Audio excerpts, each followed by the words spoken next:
Well, thank you very much, Mr. President. It's an enormous pleasure to be back here on this great occasion, partly to give thanks to the Mitsubishi UFJ Trust and Banking Corporation, who Sir Peter Tapsell, who is sitting on the front bench almost opposite me, who was given his first paper speech by my father, I'm pleased to say, organised 25 years ago. 25 years ago when I was here, you'll be appalled to know of all the things that happened, the worst, was when the ceiling of the bar fell in. Now, this had two disadvantages. One, for the people sitting underneath it. It was somewhat uncomfortable for them and not the result of the beer. The second, which upset even more undergraduates who had just paid their subscription, was that the bar was closed for a period, causing considerable inconvenience. And thanks to the enormous generosity of Mitsubishi UFJ, the Union Building is now in really first-class condition, and I'm really honoured to be here to thank them on behalf of everybody and to thank Sir Peter for having managed to do it. And then to talk on my favourite subject, which I can do for many hours, but I'm told I've only got 10 minutes. Fortunately, so much of the argument has been made by my honourable friend, the member for St Peters, who put the case with admirable brevity and wit. The honourable gentleman, the member from Lincoln, unfortunately was not as accurate in what he had to say.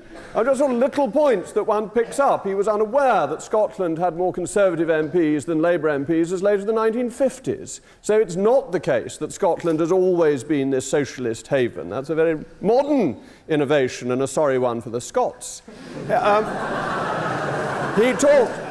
He talked about the common fisheries policy. This is the first time I've ever heard anybody tell our bankrupted fishermen who have been put out of business by the European Union that it's good for them because they can go and fish in Spain.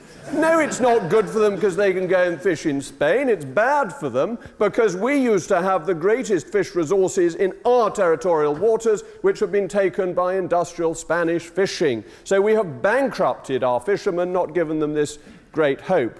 And then Croatia. Well, I sit on the European Scrutiny Committee, and the European Commission itself put forward documents saying that Croatia had failed to meet its targets for an independent judiciary, failed to meet its targets for getting corruption out of the police force. Oh, but we'd let them in anyway because we believe broadly in enlargement, and the process has gone on so long now it'd be a frightful bore to stop. So it's not something that makes people do what they say, it's something that supports the European Union in getting what it wants and following its policy objectives.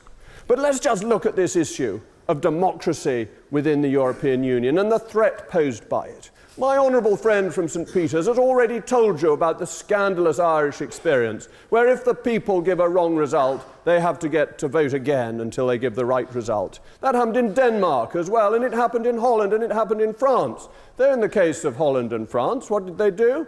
They changed the constitutional treaty into the Lisbon Treaty and then didn't allow anyone to vote at all. So you just push it through because if the electorate don't like it, well, you try and get another electorate who may like it. But the whole basis, the structures are not democratic. Let us take the three pillars. The Commission, first of all, entirely appointed, no democratic element in that. The Council of Ministers, that bit that represents the ministers who go out from this country and others to represent us. Decision-making in the Council of Ministers is now almost entirely made by qualified majority voting. And I thought you'd be interested to know that the UK has 29 votes in this system, compared to Malta that has 3. That means per head of Maltese population, they have 15 times more influence in the Council of Ministers, ladies and gentlemen, than you do.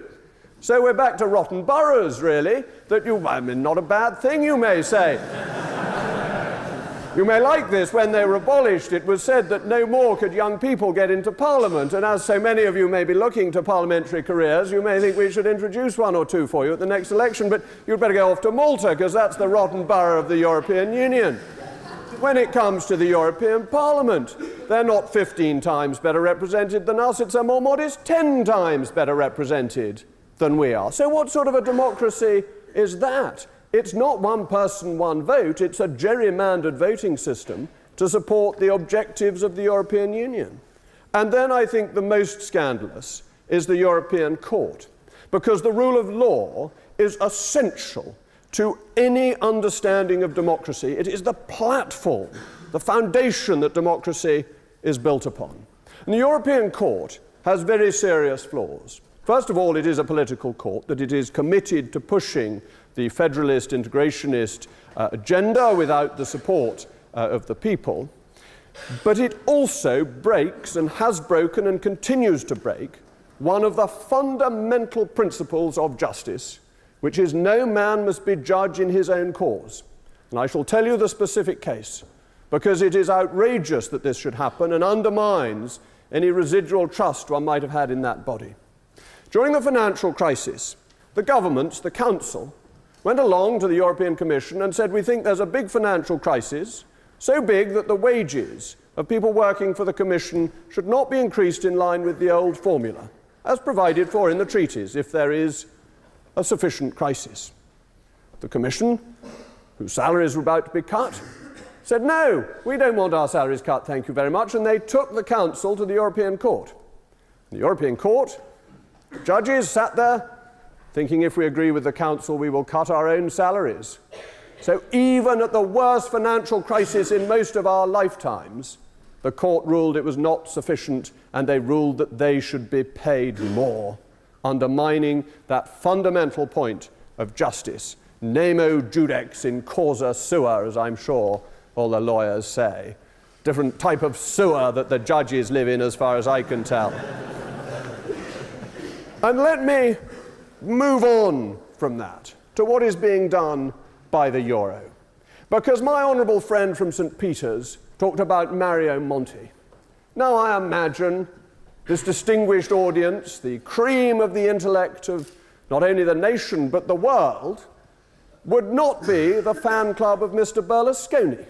Indeed, if I were to do a poll, I doubt there would be many putting their hand up to say that they thought he was a great and decent and honest man. They may disapprove of his private life. They may think it was not quite a way a gentleman behaves. But nonetheless, Mr. Berlusconi was democratically elected, and it was not for the European Commission to say he must go, and we're going to put in our man. We're going to put in Mr. Mario Monti. Governments, democratically elected, have been thrown out in Greece as well. They have been thrown out in Italy by the fiat of unelected bankers at the European Central Bank and commission members at the European Commission. This is a real assault on democracy, because it means that what the electorate wants is overruled by the commissioners. For our own people, one of the main purposes of a Member of Parliament is to provide redress of grievance. It is why members of Parliament make surgery appointments with their constituents. So that if something goes wrong, somebody is unfairly, badly treated, I can go to the minister in Parliament and I can say my constituent has been treated badly. And if I'm right, if my constituent is right, this very often gets changed. Our system in that respect works remarkably well, with one key exception. That is if it's an area of European competence. And then there is nothing that can be done. And I will give you a specific example. A constituent of mine who came to me, a farmer, who was being fined because a cow of his had died, and he had not got the registration papers in time. He'd posted them in time, but the cow, careless animal that it was, had died between Christmas and the New Year, when the post office is not working at its best, whatever its best is nowadays. But nonetheless, because of the failures of the post office, his notification was a day late, and therefore he was fined. I wrote to a very good minister, actually a Lib Dem minister, but nonetheless a very good, able man. So I wasn't being particularly party political, I was trying to be nice.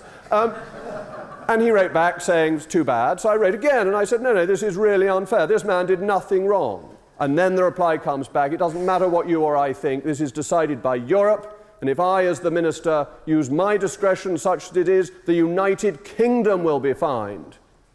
So redress of grievance when it's European smashes in to a brick wall that is fundamentally anti-democratic. But Mr. President, it is, I fear, worse than this. Because as we see this lack of democracy, we are also beginning to see extremism on the rise in Europe for the first time since the 1930s. When you see what the euro does to countries, the crushing of their economies, the enforced austerity without that safety valve of devaluation, you see that happening and you see extremist parties rise. In Greece, there is the New Dawn. We have heard that members of the New Dawn have been arrested. Now, that should trouble you on two counts. Either they've been rightly arrested, in which case the electors have returned people accused of murder and other very serious crimes, or else they have been wrongly arrested, and we are back to where we were in January 1642, when 5 members of our own parliament were sent for by the king, that we are facing a fundamental attack on democracy. So either way, that arrest should make you tonight sleep less well in your beds. But it's not just the New Dawn, it's the Five-Star Party in Italy, a cranky party of the most peculiar kind that will not settle down to form a government. It's got elected and says, thank you very much, now we're elected, we're not going to do anything. Well, not really a very good way to run a country. And why has it come about? Because of the pressures of the European Union bearing down on the democratic systems of the Italians.